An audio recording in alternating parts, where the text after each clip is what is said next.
Buenas tardes Montevideo, domingo de sol en medio de todas las actividades en el Parque Rodó, día siguiente de la marcha, todas las actividades que siguen todavía esa onda alucinante que se está vibrando en este país. Somos Nicolás Martínez y Omar Beretta. Y juntos hacemos Puto el que lee. Este podcast hoy rioplatense, montevideano. Nos faltó el mate, tenemos los bizcochitos, pero bueno. Y acá estamos nada más ni nada menos que con Delfina Martínez, uruguaya y espectacular, activista en Misangas y la Contracultural y candidata a senadora por el Frente Amplio.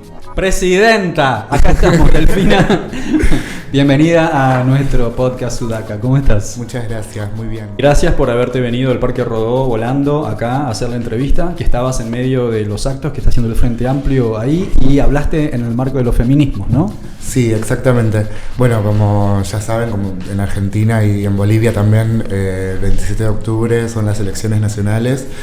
Y bueno, como entendiendo un poco este contexto regional del avance de la derecha y los conservadurismos, me parecía como importante empezar a tomar como la posta en ese sentido y ponerme como en un rol en el que nunca me había visibilizado ni siquiera, y nunca me había posicionado, o sea, ni siquiera como nada, sujeto político de derecho, pero mucho menos como un cuadro político interesante para poder aportar desde ese lugar. Y estoy como bastante comprometida en ese sentido porque no quiero ningún retroceso. Nosotros estuvimos teniendo muchas experiencias allá en Paraguay. Varios de los sectores que tienen una militancia o un activismo desde las disidencias sexuales o de las disidencias identitarias. O sea, está muy, muy fuerte y muy rígida la cuestión de no entablar un diálogo con el Estado, del Estado no esperar nada. Es como que armar comunidad por fuera de la lógica estatal. Y eso, hoy viendo, por ejemplo, tu proyección a candidata a senadora por el Frente Amplio, estaría bueno entender un poquito cuál fue tu proceso y cuál es tu propuesta para con el Estado. ¿Qué podemos esperar del Estado? ¿Cuál es el lugar de una persona trans dentro del Estado, una persona afrodescendiente dentro del Estado? A mí igual me gusta como hablar más de gobiernos, ¿no?, que de Estado, porque el Estado en realidad como concepto, todos y todas somos parte del Estado. Obviamente que dependemos mucho del gobierno de turno siempre. Contextualizo en Uruguay particularmente porque es lo que conozco. Venimos de 3 periodos de gobiernos de izquierda, del Frente Amplio, y la cosa ha cambiado significativamente en lo que tiene que ver con el acceso a los derechos humanos. Antes, por ejemplo, hasta el año 2004 existía un decreto de racias que lo que hacía era habilitar al aparato represor del Estado, o sea, a la policía, a salir a la calle y tener como un cierto control de lo moral. Entonces te llevaban detenida, claro, si estabas, por ejemplo, eres una travesti que estaba ejerciendo la prostitución en una esquina. Claro. Bajo la categoría de la moral y proteger la moral y las buenas costumbres. Exacto. Sí. Entonces, obviamente que si venimos de eso, es muy difícil poder pensarnos, primero de tener una voz, ¿no? Es muy difícil pensarte teniendo una voz que sea escuchada, y mucho más difícil es poder sentir que podés llegar algún día a pertenecer a un espacio donde se tomen las decisiones de un país. Que eso me parece que es fundamental. Es empezar a hacer un ejercicio con el autoestima propia, primero, que bueno, es una autoestima que está bastante golpeada, ¿no? Que está bastante estigmatizada, que está bastante marginalizada, criminalizada, demonizada. Me parece que es un ejercicio que tiene que ver, primero obviamente, con la construcción colectiva, porque en soledad creo que nadie puede de alguna manera constituirse, y mucho menos desde los escombros, ¿no?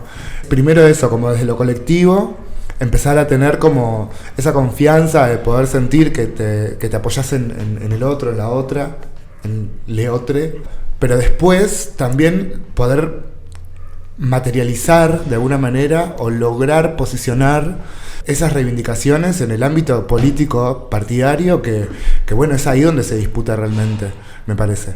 Es ahí donde se cocina todo. Es claro, donde se articulan las legislaciones que al fin y al cabo tienen un efecto material súper concreto en el proyecto de vida de cada uno de nosotros, al fin y al cabo. Y creo que no podemos dejar que los recursos sean administrados solamente por otros y no estar participando en eso. O sea, obviamente que como te decía recién, me gusta como pensar en términos de gobiernos, porque también es como, bueno, identificar, ¿no? A la hora de poner el voto, quiénes tienen un modelo de país donde yo esté incluida. Se trata un poco de eso. Y no solamente del yo, ¿no? O sea, creo que empieza todo por el yo, de alguna manera. O sea, cuando uno empieza a detectar que no aparece o que no está siendo, de alguna manera, no está siendo ni representada ni tampoco tenida en cuenta, empezás a darte cuenta de que algo está mal. Y cuando te das cuenta de que ese algo está mal, te empezás a dar cuenta también de que no es solamente a vos, sino que hay un montón de otras personas que tampoco logran acceder a esos derechos que son los más básicos, ¿no? Sí, como tener un plato de comida, una ducha caliente, claro, un techo como mínimo y un trabajo.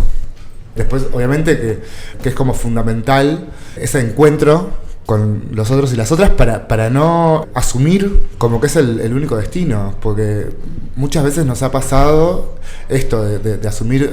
Yo te puedo hablar desde el ser travesti, que a mí me pasó de que, bueno, yo durante algunos años de mi vida tuve que transitar por la prostitución, no por una elección personal, sino como asumía también de alguna manera que ese era mi destino, porque en ese momento tampoco tenía idea de lo que eran los derechos. O sea, no tenía idea. Yo antes, por ejemplo, era una persona de esas que votaba anulado o votaba en blanco. Y creo que no tener conciencia política, y no tener también, no solamente tener conciencia política, sino también tener como todo un contexto que te acompañe para poder de alguna manera potenciar a algunas compañeras, y porque no solamente se trata de mí, me parece que es como...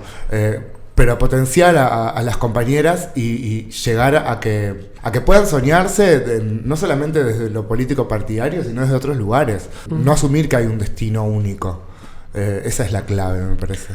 Porque al fin y al cabo, proyectos como la ley integral para las personas trans, el cupo laboral, la plataforma desde donde se expresan termina siendo partidario y electoral. Y hoy el Frente Amplio como que está poniendo a disposición también ese espacio para que las personas puedan ocupar o no. En este caso vos, Delphi, que estás también después de toda tu militancia durante estos años, y hoy estás ocupando el espacio de candidata a senadora, que probablemente yo creo que vamos a verte en breve en el Congreso uruguayo. No creo que vaya a llegar. En realidad, porque también hay un equipo, ¿no? de gente que yo, es en la que yo creo y la que yo quiero de alguna manera utilizar este capital social, de alguna manera, si te quiero, político, que bueno, y fue ido como creando con otras compañeras y con otros compañeros y compañeras en esta lucha por la ley integral para personas trans, donde de alguna manera me hice como muy visible. Decidí tomar ese lugar también de visibilidad para poder llegarle a otras personas, porque si no nos quedamos hablando entre nosotros, que ya estamos convencidos. Hay que salir a convencer a otros y a otras, ¿no? Yo creo que hoy por hoy, fue como esa estrategia de poder utilizar los medios hegemónicos de comunicación, que son los medios conservadores, que son los medios que generalmente le son funcionales a la derecha, pero de alguna manera intentar entrar ahí para poder plantear algo diferente a lo que ellos plantean, o hacia donde ellos lo direccionan, o lo que sea. O sea, si realmente tenés un discurso que es representativo de una comunidad, ¿no? Y que no son ideas mías solamente, o sea, que yo me siento ahí como una loca a decir, para mí es no sé qué, creo que eso es una herramienta poderosa para poder ocupar ese espacio y para poder llevar las demandas de todo un colectivo a un espacio donde obviamente tenés una proyección mucho mayor. Por ejemplo, no sé, que las redes sociales, que dependen como más de la cantidad de seguidores o seguidoras que tengas, o cuánto te republican o no. Que también me parece que son importantes los medios alternativos, que también hay que apoyar esos medios alternativos, me parece, porque también son otras formas de comunicar, son otras formas donde una se libera como de mucho estrés también, ¿no? Y donde se relaja mucho más y donde estamos entre iguales. No creo que vaya a llegar al lugar de senadora, o sea, yo estoy como candidata a senadora, estoy dentro de los primeros 10 lugares, no me acuerdo exactamente ahora de qué lugar, porque las listas van a estar ahora recién la semana que viene y time. Claro, sea, sí. o sea, Está la disputa ahí. Esto es como la primicia.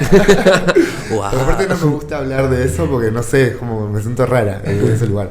Pero me parece que es importante porque, como te digo, no es por mí, sino que es por la visibilidad que puede llegar a implicar, ¿no? Exacto. Y también para potenciar, creo que, por ejemplo, bueno, quien encabeza mi lista es una mujer feminista que también es afrodescendiente, que viene desde una lucha, ella trabajó en el gobierno departamental como directora de la asesoría de género de la Intendencia de Montevideo, bueno, joven, entonces la mayoría de las personas que estamos integrando este sector son personas jóvenes y personas que también nos definimos como sector, como feminista y como antirracista también. Claro. Entonces me parece que esas son como lineamientos en los que yo estoy de acuerdo, en los que yo estoy convencida, y bueno, son gente que van a poner en ese espacio también las demandas y las propuestas que vamos a poder trabajar en conjunto, ¿no? Más allá de quién se siente o no en el Parlamento.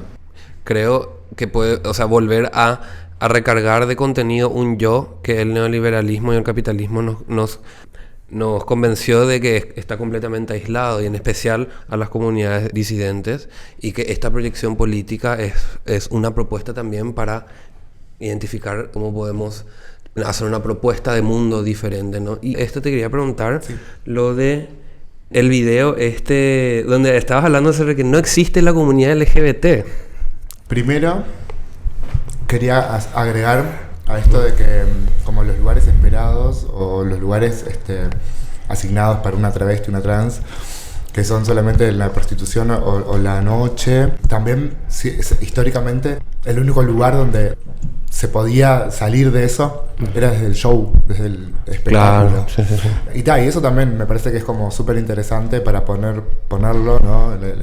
Bueno, cómo nos ven las personas cis, a las personas trans y travestis, desde un lugar como de otredad o de espectacularización o de performance, cuando, bueno, en realidad, tipo, para nosotras es como... Claro. La vida, el cotidiano, claro, existir. Y después... Esto que me decías de lo LGBT, la sigla, ¿no? Esa sigla que ha sido cooptada también por un mercado, que ha sido cooptada por en algunos países también por un sistema político que es aliado, pero que a veces se equivoca también, o que a veces toma. Por eso me parece que es importante estar también. Porque a veces hasta con las mejores intenciones se cometen grandes errores. O no se llega... Por ejemplo, a diseñar políticas públicas que tengan un real impacto sobre la comunidad objetivo. Entonces me parece como súper importante esto de, bueno, no somos toda una comunidad donde todos y todas atravesamos como más o menos lo mismo y no sé qué. No, hay diferencias de clase, hay diferencias también desde lo étnico-racial, hay diferencias de la territorialidad, desde el acceso también a lo académico o no. Me parece que hay como grandes diferenciaciones donde obviamente una travesti en un barrio periférico que no tuvo que salir a prostituir su cuerpo a los 14 años no tiene absolutamente nada que ver con el gay empresario blanco de clase media que un crucero gay, no sé qué, y que se va de crucero a los países. Sí. Y que bueno, ahora por ejemplo lo que ha pasado en Uruguay, algo que me hizo mucho ruido, fue primero que acá hay una cámara de comercio LGBT, ¿no? Sí. LGB. Claro, es lo que yo decía. O sea, yo hace poco hice un posteo sobre eso. Que bueno, entonces, en todo caso, que hablen de LGB y no de LGBT. Que la T la vayan quitando. Porque en realidad, hablar de una realidad, o sea, embanderarse para de alguna manera hacer sus acuerdos económicos, donde también participa el Estado, donde lo que hicieron fue habilitar a que se puedan casar parejas gays y lesbianas de otros países donde no se pueden casar, donde es el matrimonio igualitario, que puedan venir a Uruguay a casarse, hacer como una especie de turismo de eso. Claro. Eso primero que obviamente excluye a todas las personas gays y lesbianas que no pueden pagar el pasaje para venir hasta acá y hacer toda esa fiesta y no sé qué, que somos todos felices. Y después que nos deja también por fuera a las realidades y las necesidades que venimos demandando las travestis y las trans, que tienen que ver con el acceso al trabajo y que tiene que ver con que también una mirada que hay en el imaginario colectivo donde solamente podemos ser putas y no podemos ser ni deseadas ni amadas, o sea, desde otro lugar, ¿no? Como solamente somos su objeto de consumo heterosexual, entre comillas gigantes, pero que o sea, es como no dar luz a eso. Y creo que eso es como fundamental para poder entender esas lógicas del mercado, donde te absorbe. Por eso yo no me considero mujer trans tampoco, ni siquiera. O sea, como lo mujer trans, el concepto trans, no tiene como tanta... no incomoda tanto. Porque de última estás eligiendo entre uno y otro género también y te estás nombrando desde un lugar que es bastante binario igual, ¿no? O sea, respeto a quienes sí se nombran así, pero yo no me te identificas por encuadro en esa categoría, porque prefiero poner sobre la mesa lo travesti, que incomoda, que de alguna manera te interpela y te hace revisar cuál es el concepto que vos tenés de travesti, que seguro lo tenés como mucho más aceitado, o sea, totalmente. Lo tenés mucho más incorporado también. O sea, desde ese lugar, ¿no? Desde el estigma, desde el lugar como de todo lo malo que se le ha asignado, pero que venga... Bueno, en Argentina hay un movimiento travesti muy grande, pensando en Susy Shock, en Marlene Guayar, bueno, en la propia Luana Berkins, Diana Zacayán. Ellas son grandes referentes del movimiento travesti. Que tiene que ver justamente con esto de venir a problematizar qué nos pasa cuando somos cuerpos que están hipersexualizados, cuando no somos Caitlyn Jenner, ponele. Que no vivimos una realidad de Hollywood y de derecha. Liberal, que vivimos otra realidad, que sentimos justamente el peso de una sociedad que se posiciona desde la derecha o desde los conservadurismos y impacta directamente sobre nuestros cuerpos, racializados, pobres, estigmatizados en una esquina y, como decía, hipersexualizados, cuando parece que nos sirviéramos para otra cosa que no fuera para chupar pija, básicamente. Delfi, ahí va esta pregunta. Encontramos dentro de todas las conversaciones que hemos ido teniendo con identidades trans que esta cuestión, bueno, de cómo llamarme, del término y también de hasta qué punto quiero, ¿no?, que haya influencias de otros países en mi vivencia, ¿no? ¿Cómo fue en tu camino? Vos venís de una familia de evangelistas. ¿Cómo fue el derrotero? ¿Te abriste influencias de otros países o no para convertirte hoy en la persona que vos sos? Sí, claramente. Y de hecho, por ejemplo, la ley integral para personas trans también se inspiró bastante en otras legislaciones de otros países. O sea, me parece como ese es un tema súper importante también, el tema de los nacionalismos, ¿no? Como pensar que existimos más allá de las fronteras, me parece.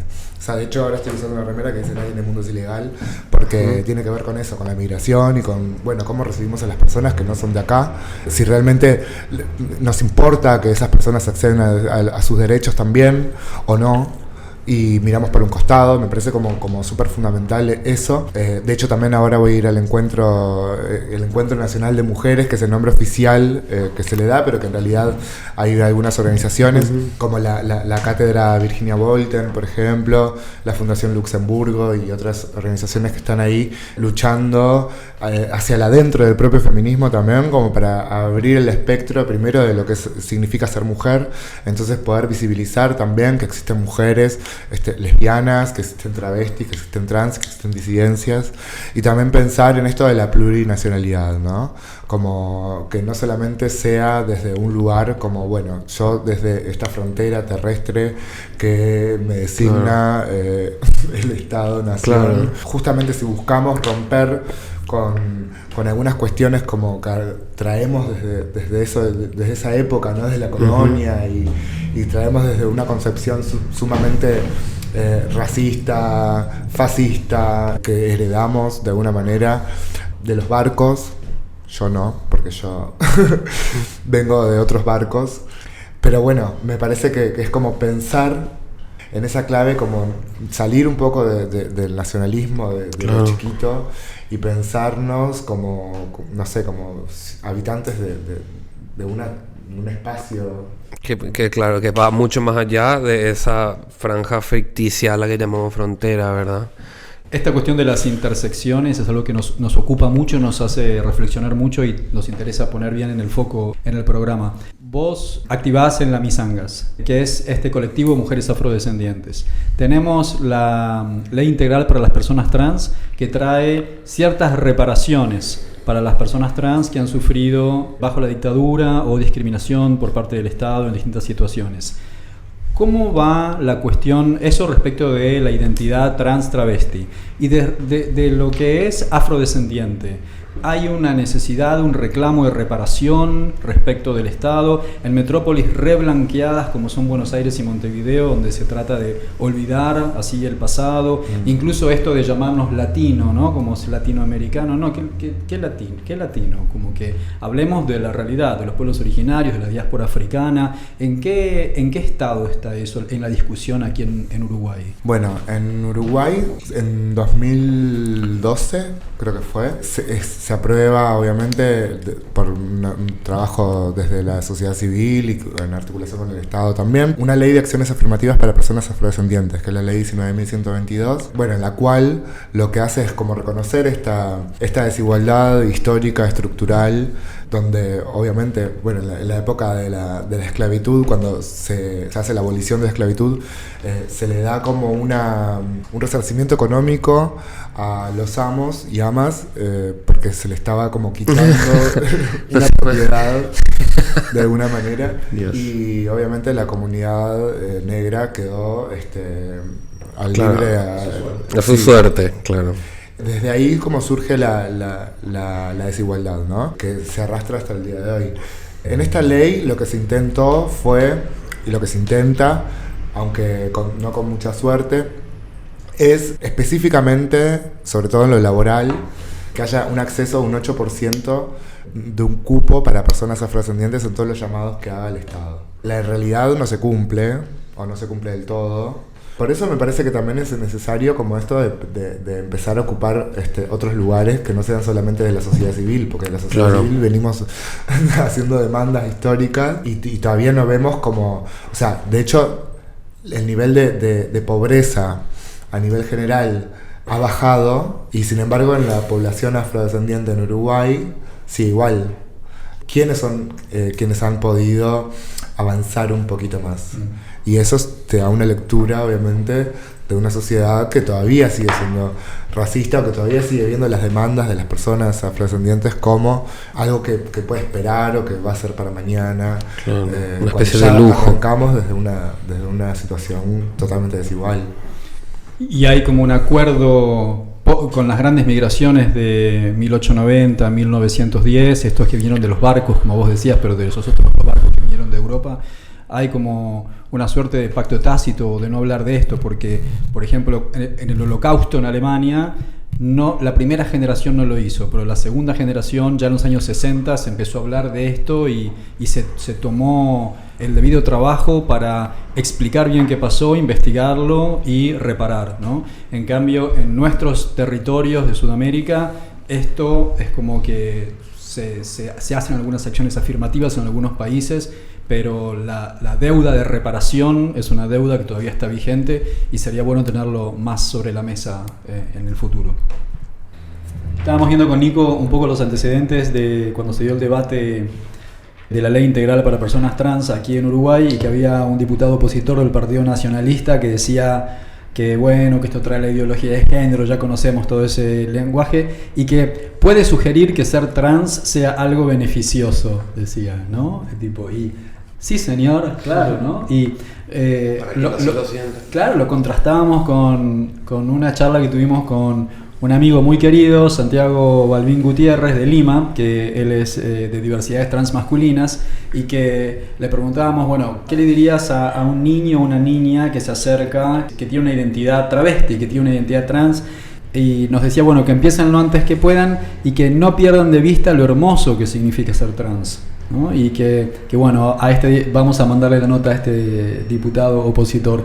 Contanos cuáles son los cambios que trae la nueva ley, la ley integral para personas trans con respecto a la ley de identidad de género que tenían antes y cómo se proyecta esto para la juventud y la niñez. Creo que es fundamental como pensar eso, ¿no? En franjas etarias también, porque muchas veces está como esa idea, o esta gente que bueno, que empieza a decir como, bueno, que hagan lo que quieran, pero cuando tengan 18 años. Con mis hijos no se metan, a mis hijos no los tocan, esas consignas como bastante, que obviamente nadie quiere que se meta nadie con las niñas, ¿no? Entonces son como bastante perversas, que se apropien de esos discursos para quitar derechos, básicamente. Entonces, en esta ley, primero que esto yo capaz que lo ampliaría un poquito más, esto que decía este chico de decir tipo, es hermoso ser trans, es hermoso ser. Hermoso es poder ser. Y creo que de ahí, creo que lo puedo ligar con el tema del derecho a la identidad, que bueno, tiene que ver con la modificación que se hace en esta ley, que es integral justamente porque se entiende que los derechos son indivisibles, pero a partir de que vos sos, podés de alguna manera empezar a tener voz, podés empezar a estar como más, no sé, en esa mesa donde se cocina todo, podés acceder a donde nunca antes se te había ocurrido poder acceder. Creo que el derecho a la identidad, como justamente antes era una ley judicializada, obviamente que hacía que había una franja etaria que quedaba por fuera, porque según el código, según nuestro código civil, quienes son menores de 12 años son incapaces de poder manifestar como su voluntad ante un juez o una jueza. Entonces, obviamente que quedaban totalmente por fuera, no podían hacer su cambio registral quienes tuvieran menos de 12 años. Como si no existieran infancias trans, ¿no? Eso es como de base. Después, o sea, el ser judicializado tenía sus costos y tenía sus tiempos como un poco más dilatados. Llegaba a demorar años para muchas personas, ¿no? Que les hacían de oficio, por ejemplo. De oficio es tipo los abogados y abogadas que te asigna el Estado, como son casos que no importan tanto para la justicia, los iban postergando y podía llegar a tardar 5 años igual, ¿no? Mientras que en el medio se te va la vida. Y bueno, entonces es importante, creo que lo que marca esta ley, porque marca justamente esto de que las infancias trans existen, que deben ser reconocidas también como legalmente, y no solamente desde, obviamente que habilitar esas infancias, esas construcciones, o sea, por parte de sus familias, pero me parece que el Estado también tiene un rol fundamental ahí, que bueno, acá por suerte, y no solo por la suerte, sino como también por la militancia, ¿no? El Estado de alguna manera logró escuchar las demandas de la sociedad civil y construir en conjunto. Que me parece que también eso habilita a que vos puedas tener como el acceso a otros derechos, ¿no? Como poder estudiar, porque si te llaman en una lista con el nombre que no te corresponde y es un nombre que no te identifica y que te asignaron en el momento de nacer según el gusto de tus padres, madres, quienes sean, nada, muchas veces como que el centro de estudio no es un lugar al que vos quieras ir, o lo mismo que al médico. Es como te van a llamar delante de todo un montón de gente por un nombre que vos no te sentís, y eso hace que vayas desafiliándote de las diferentes instituciones como a poco, ¿no? O sea, como eso, después se agarran obviamente esos discursos que dicen tipo, ay, pero ustedes se autodiscriminan solos. Tipo, ¿cómo me voy a autodiscriminar si no tengo las herramientas para poder acceder? Y que obviamente que también los procesos como más personales son bastante diferentes, ¿no? Como desde la subjetividad y desde cuando te atraviesa en primera persona en el cuerpo, es como súper difícil de llevar, sobre todo si no tenés el acompañamiento de tus padres, de tus madres, tipo quienes adultos, adultas responsables a cargo, que no hacen que de alguna manera vos puedas ejercer ese derecho, que creo que antes lo que pasaba y ahora está pasando, que creo que cada vez con menos frecuencia, era la expulsión familiar, que bueno, eso te destinaba automáticamente a un montón de desafiliaciones de otras instituciones, y que también te destinaba a una vida bastante de mierda. Hoy por hoy la cosa está empezando a cambiar, hay madres y padres que están de hecho militando activamente por los derechos de las personas trans y travestis y eso lo celebro, me parece como un cambio súper significativo, me parece como es súper diferente a lo que yo viví en mi infancia, que era tener que ir todos los domingos a la iglesia a escuchar un pastor evangelista neopentecostal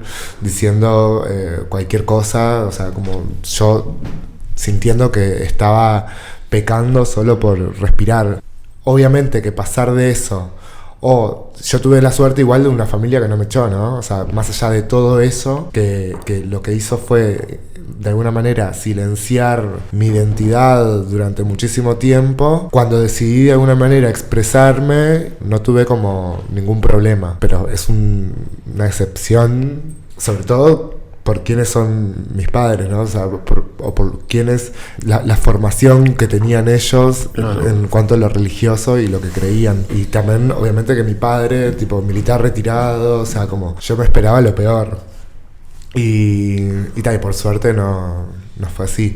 Pero me parece que justamente desde ese lugar también yo entiendo que tengo algunos privilegios. Entonces utilizar esos privilegios, ese lugar de privilegio, para mí es fundamental para mi activismo, porque hay otras que están peor que yo, hay otras que no pueden venir a sentarse acá a hablar con ustedes porque, no sé, están presas o porque están en otras situaciones que están totalmente aisladas. Y si bien no creo en la representatividad como concepto o como una cuestión así como tan fuerte, o sea, yo no creo que represente a nadie más que a mí misma en realidad, pero sí me parece que es necesario ocupar esos espacios para poder también no sé, hablar de otras cuestiones, o sea, decir esto existe y estaría bueno que se incorpore, o sea, como si sirve para allanar el camino también, la visibilidad y decir tipo, che, está esta otra y esta otra, y capaz que si querés la podés llamar, me parece que es como súper importante. Y de eso se trata un poco también como la construcción colectiva, ¿no? ¿Qué es un aliade? ¿Qué mensaje le das vos a un aliade? Que tiene que hacer todo lo que yo digo. Okay. Ya nos lo dijeron eso. Sí, para mí el lugar del aliade es obviamente un lugar que creo que es fundamental, pero no es un lugar que tenga que protagonizar, obviamente. Bueno, yo lo veo como mucho desde la praxis, con el trabajo que llevamos cotidianamente con Leo de Sosa, que bueno, fundamos el colectivo artístico La Contracultural, donde él no es trans, pero está súper involucrado con la causa y militándola fuerte, y obviamente que vamos en el proceso, vamos aprendiendo, ¿no? Uh-huh. Porque también no quiere decir que yo tenga todo tan claro o sepa todo de lo trans y lo travesti por ser travesti, ni tampoco el aliado o la aliada, el aliade por tener como una persona cercana donde se involucre en esa militancia. Creo que, bueno, obviamente hay lugares a los que no podemos acceder y necesitamos de esos aliados y aliadas. Por ejemplo, pensando en la política, lleva todo lo político. Todo es político. Qué pesada. Bueno, pero sí, todo es político, tal cual. Sí. O sea, y eso es algo que nos diría Luca Fauno de todo es político. O sea, tipo, sí. En el sistema político no hay representatividad, no hay personas trans, no hay travestis. Entonces, si pensamos, por ejemplo, en quienes votaron la ley integral para personas trans, si hubiéramos solamente esperado por la acción de las personas trans y travestis, no hubiera salido la ley. O sea, porque en el Parlamento todas las personas que hay son cis. Entonces, creo que ahí obviamente hay negociaciones en el medio, hay cuestiones como más de la política más pura y dura, pero que en realidad tiene que ver también con eso, cuál es el rol que se ocupa, desde qué lugar, y de qué lugares todavía no pertenecemos, porque es como en algún momento, no sé, para que las mujeres pudieran votar, también los hombres tuvieron que, en esos lugares que estaban ocupando de lo político, tuvieron que ponerse la camiseta, empoderarse y embanderarse de algo. Claro. Que creo que me parece que obviamente con las lógicas del hoy, con esto de los medios de comunicación y la visibilidad y la no sé qué, creo que quienes tienen que ser visibles y quienes tienen que poner la voz en un micrófono sean las personas protagonistas, ¿no? Seamos las personas protagonistas de esa lucha. Pero después por detrás hay hilos que se van tejiendo, que para eso están, creo, las alianzas, ¿no? Y que no esperen reconocimiento, porque se trata de eso, cuando es real, se trata de, bueno, yo aporté a esto porque estoy convencida de que tengo que hacerlo, no porque necesite una cocarda. Y establezcamos alianzas regionales propias, porque, o sea, la avanzada neofascista está, o sea, se nos viene encima, o sea, tipo... Los micrófonos de Puto el que lee siempre abiertos. Delfina, muchísimas gracias por todo tu tiempo en esta jornada de tanta actividad. Te dejamos volver a la campaña. Yo voto por vos. Muchas gracias.